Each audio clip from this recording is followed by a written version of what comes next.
Question number 187 বলা হয়েছে লবণ এবং জলের একটি মিশ্রণে 15% লবণ থাকে। খুব ভালো কথা।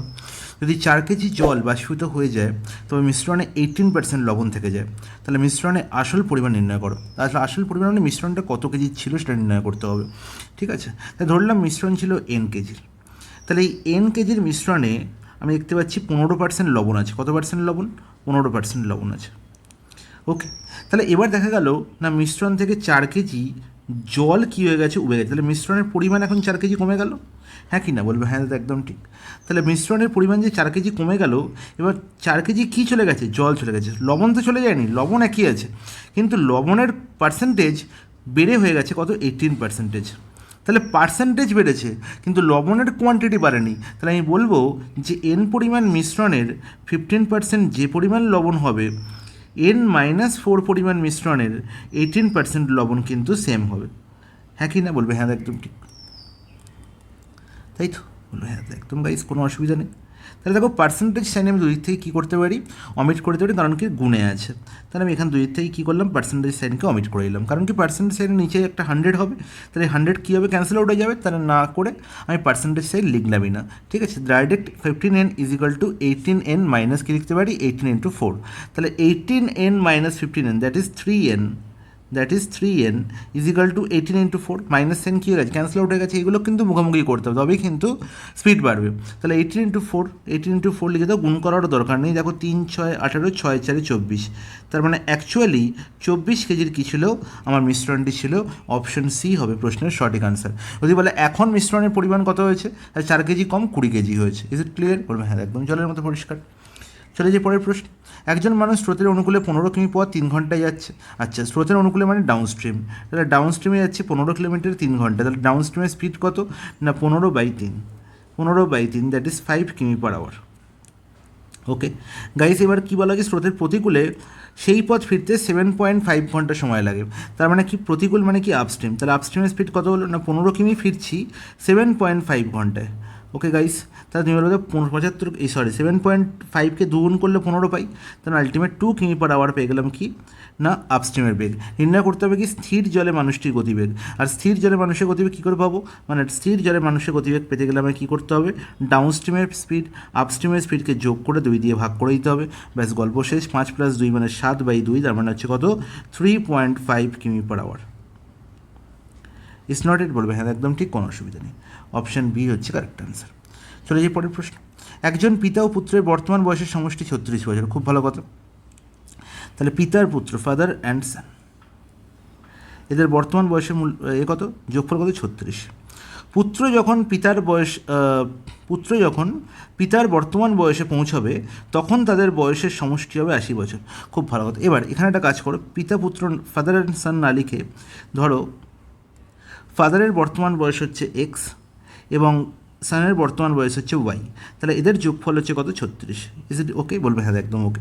এবার বললো কি পুত্র যখন পিতার বর্তমান বয়সে পৌঁছবে, তার মানে কি? পিতার বর্তমান বয়স হচ্ছে এক্স। তাহলে যখন পুত্রের বয়স এক্স হবে, তাহলে কি তখন পিতার বয়স কত হবে? না তখন আলটিমেট বয়স কত হবে পিতার? না যে পরিমাণ বয়স বেড়েছে পুত্রের, সেই পরিমাণেই পিতার বয়সও বাড়বে। তাহলে পিতার বয়স ছিল এক্স, এখন পুত্রের বয়স এক্স হয়েছে। তাহলে এই এক্স আর ওয়াই এর ডিফারেন্স যতটা, সেটাই হচ্ছে পিতার বয়সও বাড়বে। তার মানে পিতার বয়স এখন বয়স কত হবে? মানে পিতার যখন পুত্রের বয়স পিতার বয়সের সঙ্গে সমান হবে, তখন পিতার বয়স কত হবে? না x + x - y। Is not it? বলবে হ্যাঁ একদম ঠিক। আর এদের যোগফল হচ্ছে কত? 80 বছর। বলা হয়েছে তাই যে পুত্র যখন পিতার বর্তমান বয়সে পৌঁছাবে তখন তাদের বয়সের সমষ্টি হবে 80 বছর। ঠিক আছে, তাহলে এখান থেকে তো খুব সহজেই বলতে পারি যে 3x - y = 80। 3x - y = 80। তাহলে এই দুটো সমীকরণ সলভ করলে আমি অ্যান্সার পেয়ে যাবে। সবসময় এরকমই নয় যে আমার কোনো শর্টকাট খুঁজতে হবে। আমি যদি প্রশ্নের অ্যাকচুয়াল মানে বা অ্যাকচুয়াল ব্যাখ্যা বুঝতে পারি, তাহলে যে কোনো উপায়ে খুব সহজেই প্রশ্নের সমাধান করা যায়। ঠিক আছে, পরীক্ষা হলে সবসময় শর্টকাট মাথায় আসবে না, এটা তোমাদের 100% খাতায় লিখে রাখো। ঠিক আছে, তাহলে দেখো x + y = 36। তাহলে আমি এখান থেকে কী দেখতে পাচ্ছি? আমি যদি এখানে x + y = 36 এর তলায় লিখে দিই, তাহলে +y - y ক্যান্সেল আউট হয়ে যাবে। তাহলে আলটিমেট আলটিমেট কী পাবো, যোগ করলে 4x পাবো এখানে, আর এখানে কত পাচ্ছি গো, 80 + 36, 80 + 36 মানে কত হবে, 116, তাই তো? বলবে হ্যাঁ একদম ঠিক, কোনো অসুবিধা নেই। তাহলে আমার নির্ণয় করতে হবে কি এক্সের ভ্যালু, আমাকে অ্যাকচুয়ালি পুত্রের বর্তমান বয়স মানে ওয়াই এর ভ্যালু পেতে হবে। তাহলে এখান থেকে আমি পেয়ে যাবো এক্সের ভ্যালু, তাহলে ওখান থেকে বিয়োগ করে দেবো। তাহলে কত পাচ্ছি এখানে, 4 দুগুণে 8 আর হচ্ছে 4 9 36, 29। তাহলে আলটিমেট পুত্রের বর্তমান বয়স, এটা হচ্ছে পিতার বর্তমান বয়স পেলাম, পিতার বর্তমান বয়স হচ্ছে 29, তাহলে পুত্রের বয়স কত হবে, 36 - 29, দ্যাট ইজ 7। তাহলে অপশান বি 7 ইয়ার্স হবে কারেক্ট অ্যান্সার। তাহলে জাস্ট এই স্টেটমেন্টে যদি আমি বুঝতে পারতাম, এই স্টেটমেন্টটি, তাহলে প্রশ্নের সমাধান করতে আমার খুব বেশি সময় লাগবে না। ওকে, স্টেটমেন্টটির মানে বুঝতে হবে, ব্যাস, আর কিছু না। চলো পরের প্রশ্ন, এ বি এবং সি এর বর্তমান বয়সের সমষ্টি হলো 72। খুব ভালো। তাহলে এ বি এর সি এর বর্তমান বয়সের সমষ্টি 72 বলা হয়েছে। 4 বছর আগে তাদের বয়স হচ্ছে, বয়সের অনুপাত বলা হয়েছে 1:2:3। তাহলে আমাকে একটা কথা বলো যে এ বি আর সি এর বর্তমান বয়সের অনুপাত তোমার দিয়ে যায়নি, 4 বছর আগের বয়সের অনুপাত বলা হয়েছে 1:2:3, যে যোগফল কত, তুমি বলা যাচ্ছে 6। তাহলে 6-এর ভ্যালু আমার জানা দরকার, মানে 4 বছর আগে বয়সের সমষ্টি কত ছিল, আর 4 বছর আগে বয়সের সমষ্টি বলা নেই, আমার বর্তমান বয়সের সমষ্টি বলা হয়েছে। তাহলে 4 বছর আগে প্রত্যেকের বয়স 4 বছর করে কম ছিল, তাহলে তিনজনের কত করে বয়স, টোটাল বয়স কত কম ছিল না, প্রত্যেকের 4 বছর করে কম, মানে তিনজনের 4 × 3 = 12 বছর কম। তাহলে তিনজনের বয়সের সমষ্টি 4 বছরের কত ছিল না, 72 - 12, দ্যাট ইজ 60 ইয়ার্স। আর 6-এর ভ্যালু তাহলে কত হয়ে গেল, 60। নির্ণয় করতে হবে কি এ এর বর্তমান বয়স, তাহলে 6-এর বর্তমান, এই 6-এর ভ্যালু যদি 60 হয়, তাহলে 1-এর ভ্যালু কত হবে গো, 10। তাহলে এই 10টা কী হলো না, 4 বছর আগে এর বয়স, তাহলে বর্তমানে জাস্ট 4 যোগ করে দাও, 14 বছর হয়ে গেল। আমার কারেক্ট আনসার অপশান ডি হয়ে গেল প্রশ্নের সমাধান।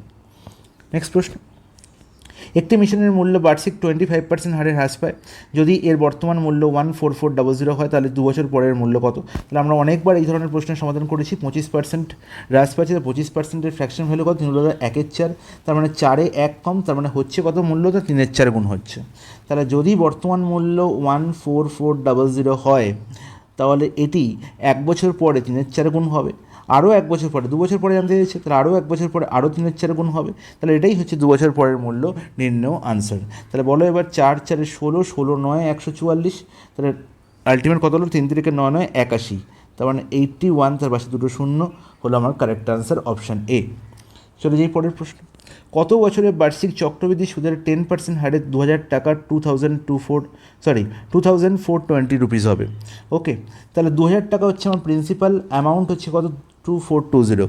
আমাকে রেট অফ ইন্টারেস্ট কত বলে, 10%। আমি জানি যে রেট অফ ইন্টারেস্টই হচ্ছে অ্যাকচুয়াল জিনিস চক্রবৃদ্ধি সুদের ক্ষেত্রে বা কম্পাউন্ড ইন্টারেস্টের ক্ষেত্রে।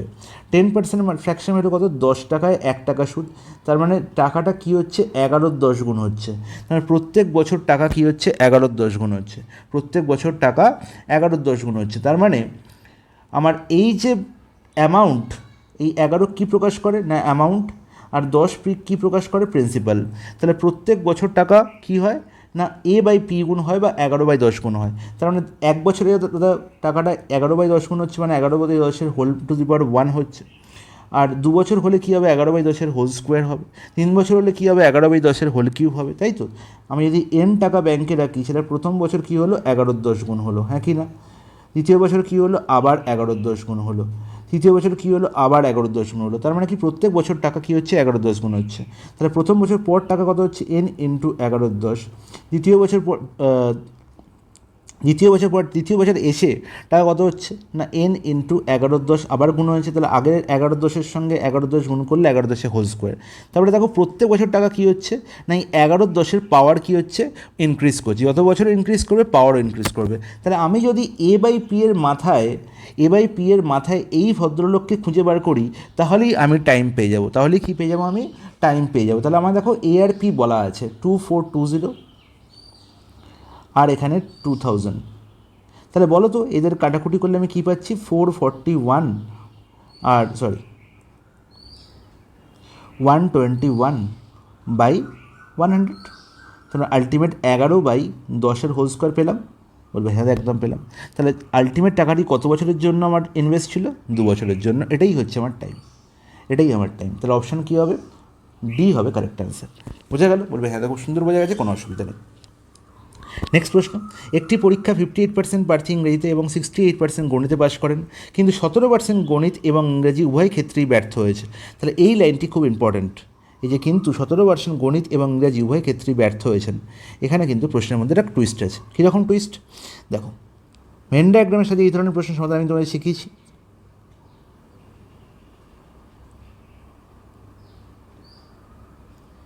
এই যে রেক্ট্যাঙ্গেলটি আঁকলাম, এই রেক্ট্যাঙ্গেল মধ্যে কী আছে, সমস্ত পরীক্ষার্থী আছে, ঠিক আছে, আর সমস্ত পরীক্ষার্থী মানেই হচ্ছে কত, 100%। বোঝা গেছে? বলবে হ্যাঁ একদম সুন্দর কথা, বোঝা গেছে, কোনো অসুবিধা নেই। আর এই 100%-এর মধ্যে বলা হয়েছে 17% গণিত এবং ইংরেজি উভয় ক্ষেত্রেই ব্যর্থ হয়েছে। তার মানে আমি ধরে নিই যে এই গোলকের মধ্যে যারা বসে আছে, এই বৃত্তের মধ্যে যারা বসে আছে, তারা কি হয়েছে না পাস করেছে, হ্যাঁ কি না?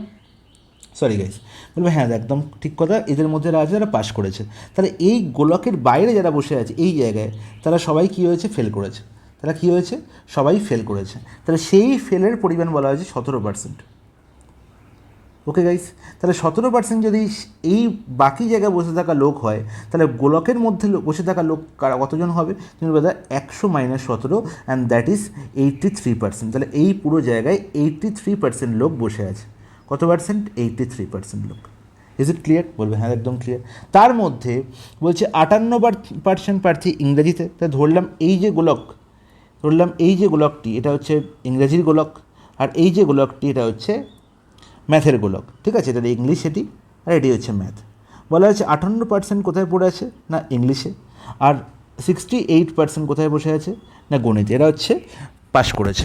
তার মানে কিছু অংশ আছে যারা ইংলিশ এবং ম্যাথ উভয় বিষয়েই পাশ করেছে, সেটা আমি জানি না, ধরলাম সেটা হচ্ছে n পার্সেন্টেজ, হ্যাঁ কি না? তাহলে এই যে 83% এটা কী করে পাবো, খুব ভালো করে মনে রাখবো। আমি কি 58 আর 68 যোগ করে 83 পাচ্ছি না, এই 58 আর 38-এর মধ্যে কিছু লুকিয়ে আছে যারা ইংলিশেও পাস করেছে, ম্যাথেও পাস করেছে, সেটা হচ্ছে n%। তাহলে অ্যাকচুয়ালি কত পাস করেছে টোটাল, তো সবসময় মনে রাখবো এরকম নির্ণয় করার উপায় হচ্ছে আমি এই যে n%, মানে যারা উভয় বিষয়েই পাস করছে তাদের কি দুবার কাউন্ট করছি, যখন 58 আর 68-কে যোগ করছি তখন দুবার কাউন্ট করছি, তাহলে একবার আমায় মাইনাস করতে হবে। তাহলে আমি কী করবো, এই 58% থেকে একবার n% বিয়োগ করবো, অথবা 68% থেকে n% বিয়োগ করবো, যেটা তোমার খুশি।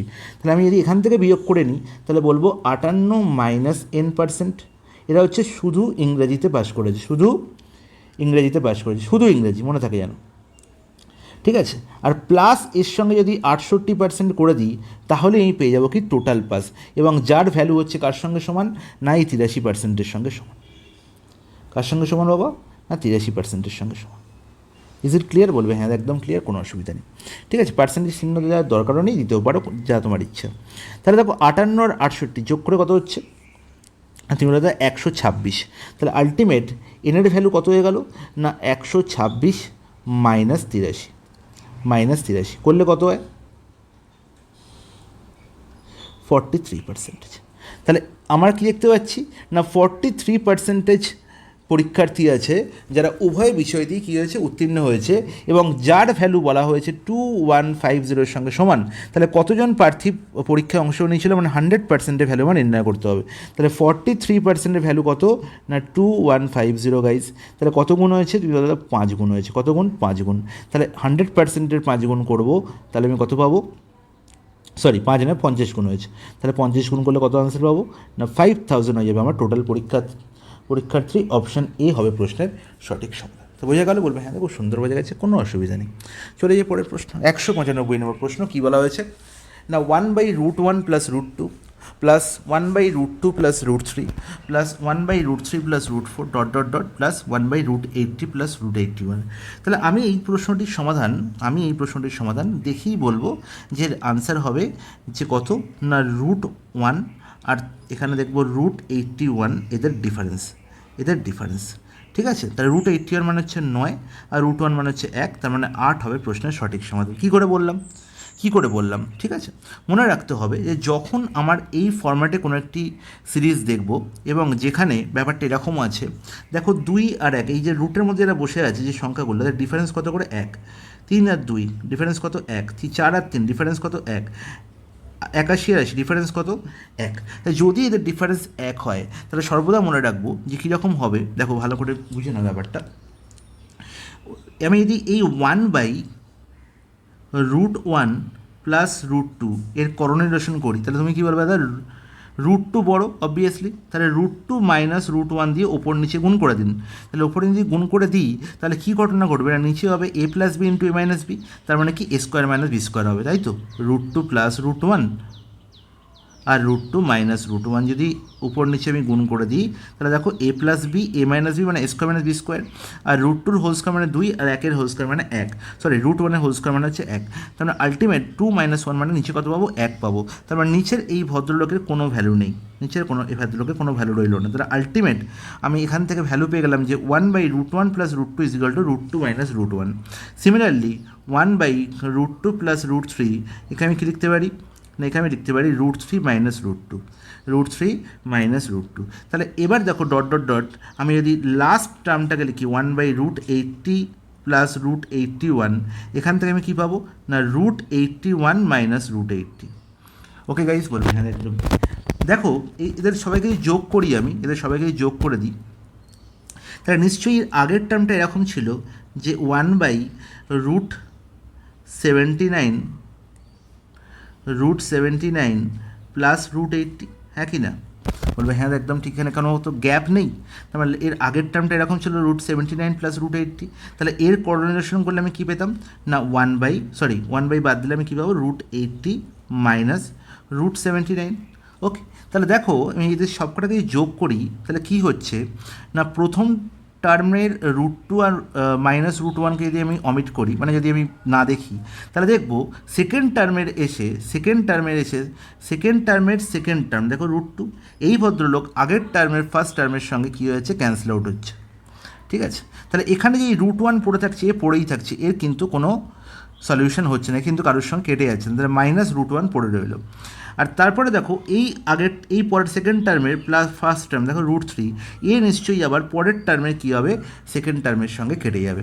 সিমিলারলি লাস্ট টার্মে দেখতে পাচ্ছি যে এই লাস্ট টার্মের সেকেন্ড টার্ম যে পড়ে আছে সেও নিশ্চয়ই তার আগের টার্মের এই √80 সঙ্গে কাটাকুটি হবে, একদম হচ্ছে দেখো প্লাস √80 মাইনাস √80 পড়ে রইল, তাহলে এও কী হবে এর আগের টার্মের ফার্স্ট টার্মের সঙ্গে কাটাকুটি হবে। তাহলে এই প্রসেস চলার পরে, এটা সিরিজ, এই প্রসেস চলার পরে আলটিমেট আমি দেখব বেঁচে আছে কে না -√1 আর প্লাস √81, -√1 আর প্লাস √81। তাহলে আলটিমেট দেখো এটাই আমি আনসার লিখেছিলাম, √81 মানে কত 9 আর -1 তার মানে হচ্ছে 8 হবে প্রশ্নের সঠিক আনসার, অপশান সি হবে প্রশ্নের সঠিক আনসার। বোঝা গেল বলবে হ্যাঁ খুব সুন্দর বোঝা যাচ্ছে, কোনো অসুবিধা নেই।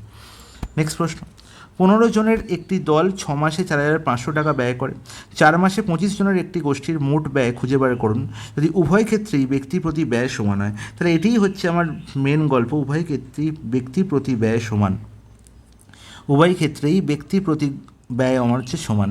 তাহলে 4,500 টাকা টোটাল ব্যয় করেছে, 4,500 টাকা টোটাল ব্যয় করেছে 15 জনের একটি দল 6 মাসে, তাই তো। তাহলে 4,500/15 ইন্টু 6, 15 ইন্টু 6 করলে আমি কী পাবো ব্যক্তি প্রতি মাসের আমি কি ব্যয় পেয়ে যাব, ব্যক্তি প্রতি মাসের ব্যয়, ঠিক আছে। তাহলে এখানেও দেখো আমার কি ব্যক্তি প্রতি ব্যয় তো সমান, তার মানে কি এখানে যদি আমি ধরে নিই যে টোটাল খরচ হয়েছে, উভয় ক্ষেত্রে ব্যক্তি প্রতি ব্যয় সমান, এবং আমি ধরে নিই যদি এখানে টোটাল ব্যয় যে 25 জনের গোষ্ঠী টোটাল কত ব্যয় করেছে আমার নির্ণয় করতে হবে, সেই নির্ণেয় ব্যয় যদি হয় তাহলে সেখানেও ব্যক্তি প্রতি ব্যয় যদি সমান হয় তাহলে সেখানেও প্রতি মাসের ব্যয় সমান হবে। তাহলে এখানে কি না 4 মাস তারা কী করেছে টাকা ব্যয় করেছে কতজন না 25 জন, তাহলে 4 ইন্টু 25 করে দেবো, তাহলেও এখানে কি ব্যক্তি প্রতি ব্যয়ই বেরোবে এবং সেটা কী হবে সমান হবে। ইটস নট ইট বলবে হ্যাঁ একদম ঠিক। তাহলে এখান থেকে আমি কাটাকুটি করে ফেললেই আনসার শেষ। তাহলে দেখো কাটাকুটি হচ্ছে, এখানে দেখতে পাচ্ছি 5 দিয়ে 5 3 15, এখানে 5 5 25, 2 3 6, 2 2 4, তাহলে আলটিমেট 3 3 9, 5 0, এখানে 500 আর এখানে 10, তার মানে এনের ভ্যালু কত হলো 5000। অপশান ডি হলো প্রশ্নের সঠিক সমাধান। চলে যাই পরের প্রশ্ন, বলছে একটি বহুভুজের বাহ্যিক কোণ ও আভ্যন্তরীণ কোণের অনুপাত 3:2, ঠিক আছে। মানে interior angle plus exterior angle, এর সাম হচ্ছে কত আমরা জানি সবসময় 180 ডিগ্রি, কত 180 ডিগ্রি। একটি বহুভুজ অঙ্কন করে নাও। সাপোজ এটি একটি বহুভুজ, ঠিক আছে, এর যে কোনো একটি আমি যদি ইন্টেরিয়ার কোণ নিয়ে এলাম, ঠিক আছে, এটি একটি ইন্টেরিয়ার কোণ, এটি একটি ইন্টেরিয়ার কোণ, এটি একটি ইন্টেরিয়ার কোণ, এই ইন্টেরিয়ার কোণের সঙ্গে আমি যদি এক্সটেরিয়ার কোণের সম্পর্ক দেখি, মানে কি, এখানে প্রত্যেকটা জায়গায় আমি যদি এখানে একটা এক্সটেরিয়ার এই সাইডটিকে যদি আমি এক্সটেন্ড করে দিই, তাহলে কী পাবো, একটা এক্সটেরিয়ার অ্যাঙ্গেল পাবো, হ্যাঁ কি না, বলবে হ্যাঁ একদম ঠিক। তাহলে এই যে এক্সটেরিয়ার অ্যাঙ্গেল আর এই যে ইন্টেরিয়ার অ্যাঙ্গেল, এটা টোটাল কত ডিগ্রি অ্যাঙ্গেল তৈরি করবে না, 180 ডিগ্রি অ্যাঙ্গেল তৈরি করবে, এটা সবসময় মনে রাখতে হবে। আর এদের রেশিও বলা হচ্ছে কত, 3:2। তাহলে ইন্টেরিয়ার অ্যাঙ্গেল না, বাহ্যিক কোণ আর আভ্যন্তরীণ কোণ, তার মানে কি, বাহ্যিক কোণ হচ্ছে আমার 2 বলা যায়, তো সরি, বাহ্যিক কোণের কথা বলে 3 বলা আছে। তাহলে এখানে 2:3, আমি আগে ইন্টেরিয়ার অ্যাঙ্গেল নিয়েছি, তাহলে 2:3 টোটাল কত হয় 5।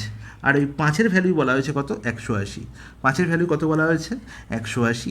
তার মানে আমি পাচ্ছি কত, 36। কত গুণ না, 36 গুণ। আমার নির্ণয় করতে হবে কি, বহুভুজের বাহুর সংখ্যা কত। আর বাহুর সংখ্যা যদি n হয়, সবসময় n নির্ণয় করার উপায় হচ্ছে কি না, 360 ডিগ্রি বাই 360 ডিগ্রি বাই কি না, বহিক কোণ।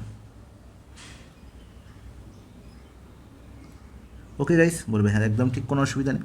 360 ডিগ্রি বাই বহিক কোণ, তাহলে আমি দেখতে পাচ্ছি এখানে বহিক কোণ কত না, এক্সটেরিয়র অ্যাঙ্গেল কত না, 3 গুণ, তাহলে 3 × 36, হ্যাঁ কি না। তাহলে নির্ণয় করতে হবে আমায় কি না, বাহুর সংখ্যা। তাহলে বাহুর সংখ্যা কী করে নির্ণয় করব, বাহুর সংখ্যা = 360 বাই বহিক কোণ। বহিক কোণ কত, 36 × 3, 36 × 3।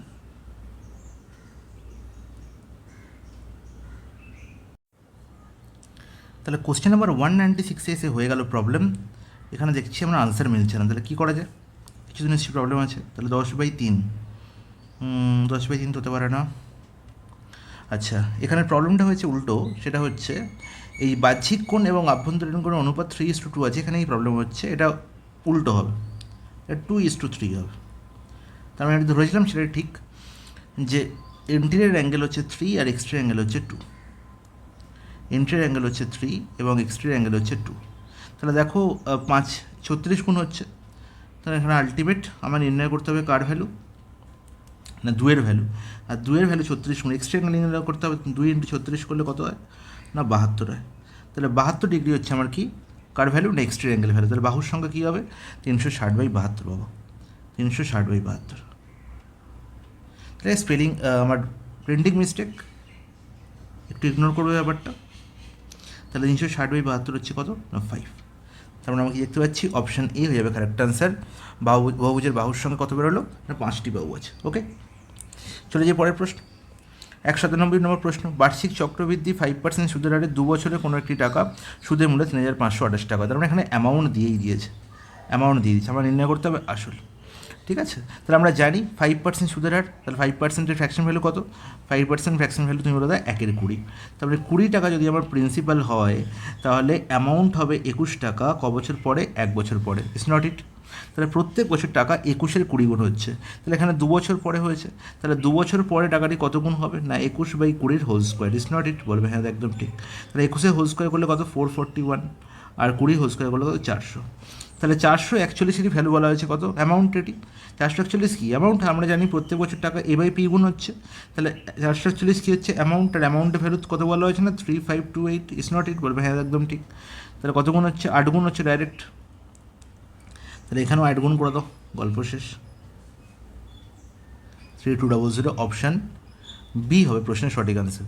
দেখেছো এখানে অপশান সিতে 32,000 দেওয়া হয়েছে, ঠিক আছে। তাই চোখ বন্ধ করে দাগ দেবে না পরীক্ষা হলে, একটু দেখে শুনে দাগ দেবে, একটা শূন্যের পার্থক্যে পুরো প্রশ্নটাই ভুল হয়ে যাবে। ওকে, 198 নম্বর প্রশ্ন, একটি বৃত্তের ব্যাসার্ধ 10% হ্রাস পায়, তবে তার ক্ষেত্রফল কত হ্রাস পাবে। আচ্ছা, 10% হ্রাস পাবে মানে কী জান, 10% ফ্র্যাকশন ভ্যালু কী ছিল, 10 হয়ে গেছে 1 কম। 10% মানে কি, 1-এর 10, তার মানে 10-এ 1 কমেছে, তাহলে 1 যদি কমে যায় তাহলে কত হবে, 10 1 কমলে 9 হবে, তাহলে আলটিমেট 9-এর 10 গুণ হবে। এই ফ্র্যাকশন ভ্যালুর যে মজা, তা মজা অন্য কোথাও নেই, ঠিক আছে।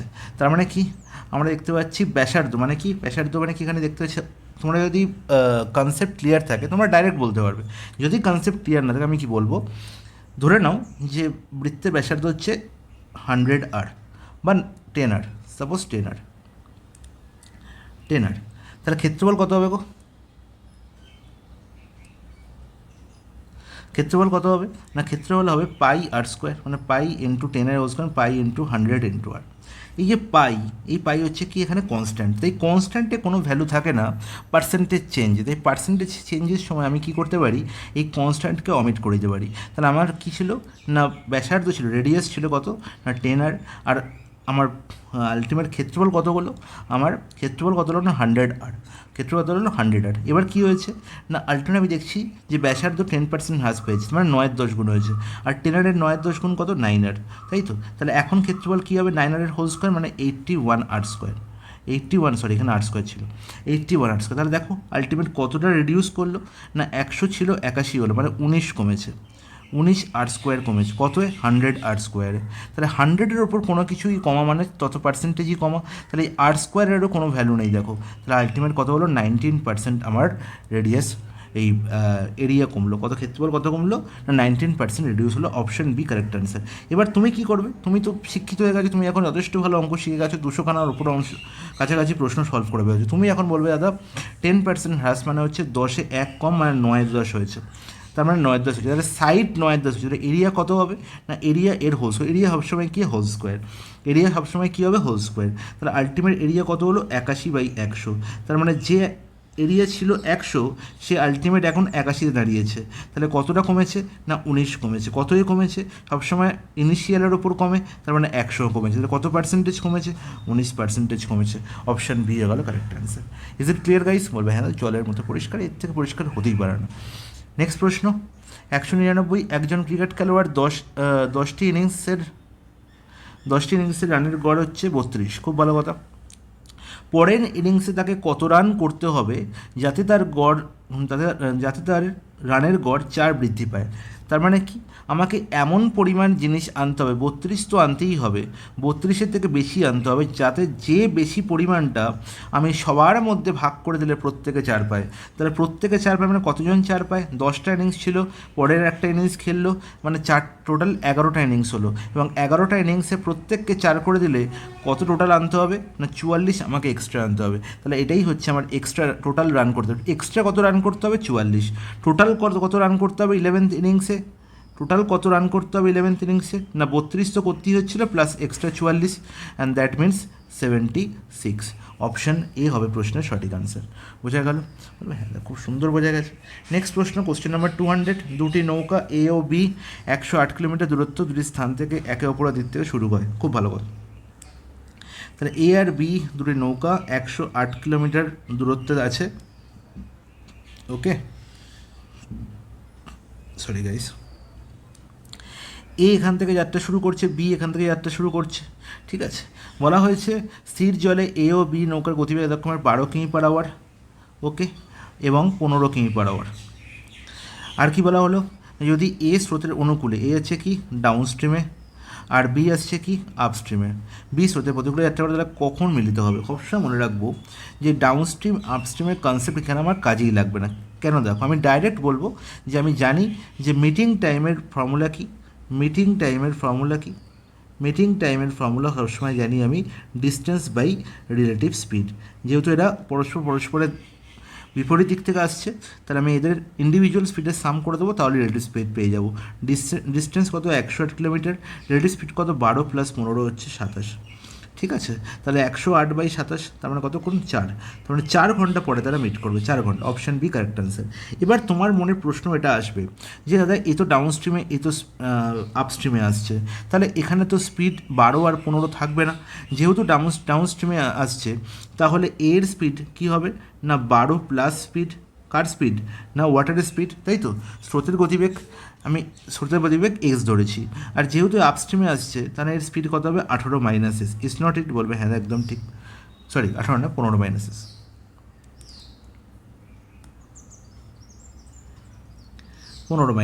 - ওকে।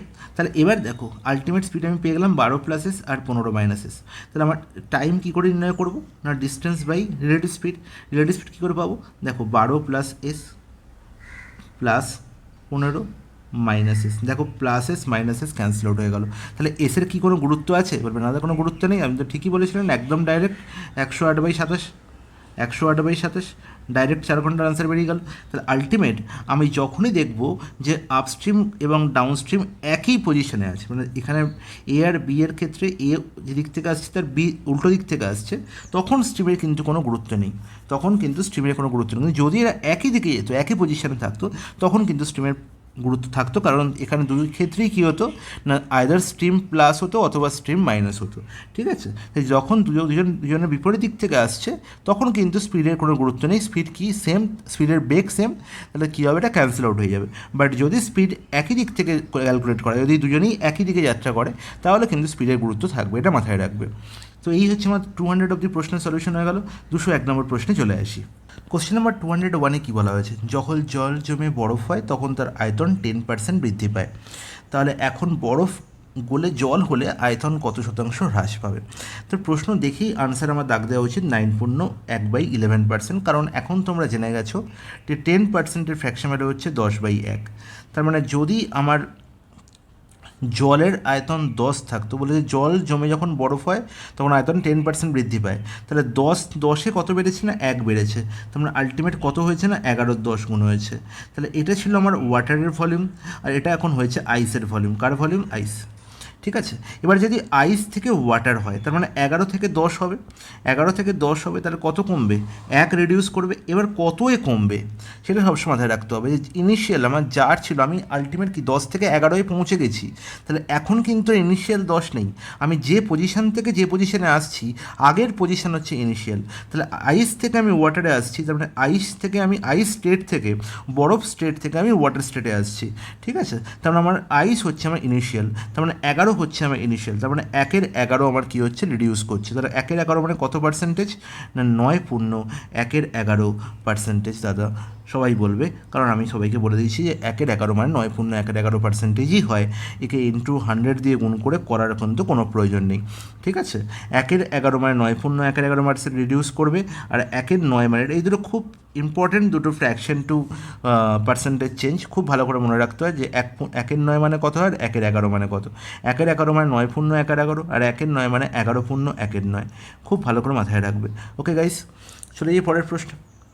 যদি x + 1/x1 -1 হয়, তাহলে x³ - 1 এর মান নির্ণয় করো। তুমি বলবে আনসার হবে 0। কী করে দাদা? না x + 1/x বলা হয়েছে, এর ভ্যালু বলা হয়েছে -1, ইজ নট ইট? বলবে হ্যাঁ একদম ঠিক। তাহলে যদি x + 1/x -1 হয়, এক সেকেন্ড গাইস, তাহলে যদি x + 1/x আমার কী হয় না -1 হয়, তাহলে আমরা জানি যদি যোগ করে দিই, তাহলে এখানে পাবো x², এখানে পাচ্ছি x, আর এই নিচে x ওপারে গেলে কী হবে -x। তাহলে আলটিমেট এই -xকে এবারে আনলে কী হলো না x², সরি এখানে x না 1 ছিল, ভেরি সরি, x², এই -x এবার এলে +x, আর +1 = হচ্ছে 0, ইজ নট ইট? বলবে হ্যাঁ একদম ঠিক। এবার যদি x² + x + 1 এর সঙ্গে x - 1 আমি বোথ সাইড গুণ করে দিই, x - 1 যদি গুণ করে দিই, তাহলে আলটিমেট কী পড়ে থাকে, তাহলে আলটিমেট এপারেও 0 × x - 1 করলে কী হবে, 0ই হবে। তার মানে আলটিমেট এর কোনো ভ্যালু নেই, তাই 0ই পেলাম। তাহলে এবার দেখো এটা কি ফর্মুলা হলো না, যে x - 1 × x² + x + 1, তার মানে কি a - b × a² + ab + b², that means কি a³ - b³, তার মানে x³ - 1 কিউব মানে 1 = কত হলে 0 হয়ে গেল। তাহলে এটি হচ্ছে আমার একটি প্রুফ, যে প্রুফটি জানা খুব দরকার, ডাইরেক্ট আমি আনসারে ঠিক করতে পারবো, অপশান এ হবে কারেক্ট আনসার। কোশ্চেন নাম্বার 203-তে কী বলা হয়েছে না, বার্ষিক চক্রবৃদ্ধি সুদে 2 বছরে 5,000 টাকা, সুদের মূল্যে 6,500 টাকা হয়। তাহলে একই গল্প, সব ধরনের টাইপ তোমাদের করে দিলাম এই ধরনের প্রশ্নে। দেখো 5,000 টাকা এখানে কি আলটিমেট প্রিন্সিপাল, 6,500 কি অ্যামাউন্ট, তাই তো? তাহলে আমি কি বলবো, a/p নির্ণয় করবো, a/p। তাহলে a/p এখানে কত হয়েছে না 2 বছরে হয়েছে, তার মানে a/p-র হোল স্কোয়ার, এর ভ্যালু কত বলা হয়েছে না 6050 বাই কত না 5,000, ইজ নট ইট? বলবো হ্যাঁ একদম ঠিক। তাহলে কাটাকুটি হচ্ছে, 5 দিয়ে রুটি করছে কত, 5 × 60, 121, এখানে 5 100। তাহলে আলটিমেট 120 মানে 11 হোল স্কোয়ার, আর 100 হচ্ছে 10 হোল স্কোয়ার, মানে 11/10 হোল স্কোয়ার হচ্ছে। তাহলে দেখো দুদিকে আমি কি হোল স্কোয়ার 2 পার্ট কি কেটে দিতে পারি, তাহলে আমি বলতে পারি ডাইরেক্ট যে a/p কত হয়েছে না 11/10, তার মানে 10 টাকায় 11 টাকা হয়েছে, তার মানে কত পার্সেন্ট ইন্টারেস্ট হয়েছে না 10% হচ্ছে আমার rate of interest. Okay guys, তখন অপশান সি হলো প্রশ্নের সঠিক সমাধান। নেক্সট প্রশ্নে চলে যাই। নেক্সট প্রশ্নে কী বলা হয়েছে দেখো, কোশ্চেন নাম্বার 204-এ কী বলা হয়েছে, 240 সিসি গ্লিসারিন এবং জলের মিশ্রণে জল এবং গ্লিসারিন অনুপাত বলা হয়েছে 1:3। তাহলে ওয়াটার আর গ্লিসারিনের অনুপাত বলা হয়েছে কত, 1:3। খুব ভালো কথা। টোটাল কত না 4, আর এই 4-এর ভ্যালু কত বলে 240, তাহলে কত গুণ, 60 গুণ। তার মানে ওয়াটার অ্যাকচুয়ালি পরিমাণ ছিল কত, 60, আর গ্লিসারিনের অ্যাকচুয়ালি পরিমাণ ছিল কত না 180। এবার কী বলা হয়েছে, আর কতটা জল মেশালে মিশ্রণে জল ও গ্লিসারিনের অনুপাত 2:3 হবে। 2:3 অ্যাকচুয়ালি এখানে হচ্ছিল 2:3 হবে। তাহলে এখন অনুপাত কত হবে না 2:3। ইটস নট ইট, বলবে হ্যাঁ একদম ঠিক। তাহলে আলটিমেট কী মেশানো হয়েছে না জল মেশানো হয়েছে। তাহলে গ্লিসারিন তো সেমই আছে, তাহলে 3-এর ভ্যালু কিন্তু 180 আছে, তাহলে 60 গুণ। তাহলে এখানে দেখো আলটিমেট 60 গুণ করলে এখানেও 60 গুণ হবে, তাহলে 60 গুণ করলে কত 120 হয়। তাহলে ছিল 60 হয়েছে 120, তাহলে কতটা এক্সট্রা হয়েছে না 60। তার মানে আলটিমেট 60 সিসি আমি জল এক্সট্রা মিশিয়েছি, তবেই কী হয়েছে অনুপাত 2:3 হয়েছে। চলে যাই পরের প্রশ্ন। বার্ষিক সরল সুদের হারে 500 টাকা 3 বছরে সুদের মূল্যে 575 টাকা হয়, এটা অ্যাকচুয়ালি 575, ঠিক আছে। তাহলে 3 বছরে 575 টাকা হয়েছে, তাহলে সুদ কত পেয়েছি না 575 ডিফারেন্স কত, তাহলে 575 ডিফারেন্স হচ্ছে 75। তাহলে 3 বছরে আমি 75 টাকা এক্সট্রা পেয়েছি, তাহলে 1 বছরে কত পেয়েছি গো 25 টাকা। তাহলে 500 টাকায় 25 টাকা আমি ইন্টারেস্ট পাচ্ছি, তাহলে রেট অফ পার্সেন্টেজ কত না 25/500 ইন্টু 100, অ্যান্ড দ্যাট মিনস 5%। তাহলে 5% হচ্ছে আমার রেট অফ ইন্টারেস্ট। তাহলে 4 বছরে 600 টাকা সুদের মূল্যে কত হবে সেটা আমি নির্ণয় করতে হবে। তাহলে দেখো 4 বছরে আমার রেট অফ পার্সেন্টেজ কত, মানে এসআই পার্সেন্টেজ কত হবে। এসআই পার্সেন্টেজ কনসেপ্ট সবাই এখন শিখে গেছো। SI percentage is equal to কি না SI percentage is equal to time into rate of percentage. Is not it, বলবে হ্যাঁ একদম ঠিক। রেট অফ পার্সেন্টেজ কত 5%, তাহলে 5 ইন্টু টি মানে 5/20, তাহলে টোটাল 20% হচ্ছে আমার এসআই পার্সেন্টেজ। আর সুদের মূল্যে আমাকে আসল প্লাস কি সুদ নির্ণয় করতে হবে। তাহলে আলটিমেট সুদের মূল্যে পার্সেন্টেজ কত হবে না 120%। তাহলে 120% কার না 600 টাকার, তাহলে 600 টাকার 120% কত হবে 720 টাকা। 720 টাকা, তারপরে আলটিমেট 600 টাকা 4 বছর পরে 720 টাকায় গিয়ে দাঁড়াবে। তাহলে এটাই হচ্ছে আমার কারেক্ট অ্যান্সার। চলে যাই পরের প্রশ্ন। দুটি নল এ এবং বি দ্বারা একটি জলাধার যথাক্রমে 15 ও 20 মিনিটে ভর্তি হয়। খুব ভালো কথা। দুটি নল একসাথে খুলে দেওয়ার 4 মিনিট পরে এই নলটিকে বন্ধ করা হয় এবং সম্পূর্ণ জলাধার ভর্তিতে কত সময় লাগবে। আমরা জানি যে টাইম অ্যান্ড ওয়ার্কের কনসেপ্ট কি, এ নিচ্ছে ধরলাম এ একটি নল আর অপর নলটি বলা হয়েছে বি। এ নিচ্ছে 15 মিনিট আর বি নিচ্ছে 20 মিনিট, তাহলে এদের এলসিএম মানে 60 হচ্ছে আমার টোটাল ক্যাপাসিটি অফ ট্যাঙ্ক অথবা টোটাল ওয়ার্ক। তাহলে এ নলটি 1 মিনিটে কতটা জল ভর্তি করে সেটাই তার এফিসিয়েন্সি। তাহলে 60/15 4 ইউনিট, 60/23 ইউনিট ভর্তি করছে বি। তাহলে 4 আর 3 টোটাল 7 ইউনিট ভর্তি হচ্ছে কত না 1 ঘন্টায়, ইন 1 আওয়ার। বলা হয়েছে তারা দুটি নল একসাথে খুলে দেওয়ার পর 4 মিনিট পরে এই নলটিকে বন্ধ করে। 4 মিনিট তারা 1 ঘন্টা একসঙ্গে 1 ঘন্টা নয় 1 মিনিট। তাহলে 4 মিনিট তারা একসঙ্গে কাজ করলো 4 মিনিট। তাহলে 4 মিনিটে কত গ্যালন জল ভর্তি হবে, কতটা পরিমাণ জল ভর্তি হবে নির্বাচন 4 7 28 ইউনিট জল ভর্তি হবে।